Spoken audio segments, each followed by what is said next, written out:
আসসালামু আলাইকুম, সবাই কেমন আছেন? আশা করি ভালো আছেন। আমি অনেক ভালো আছি। তো সকাল সকাল আমার আব্বু বাজার থেকে মুরগি আনছে, মাছ আনছে।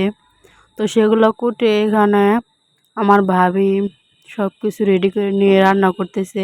অন্যদিকে আমি ফ্রিজ থেকে ঠান্ডা পানি বের করে শরবতের জন্য এখানে ট্যাং দিয়ে দিলাম, এরপর লেবু দিয়ে দিলাম, এসবগুলো ভুসি আর তুকমা, তারপর চিনি দিয়ে ভালোভাবে এটাকে নাড়া দিয়ে নেব।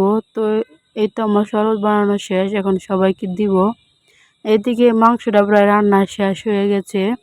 তো এই তো মাংস রান্না হয়েছে, এদিকে মাছের তরকারি রান্না হয়েছে। তো আমরা এখানে খেতে বসছি সবাই মিলে। তো এই অন্যদিকে আমার বিড়ালগুলো খাওয়াতে অনেক ডিস্টার্ব করতেছে।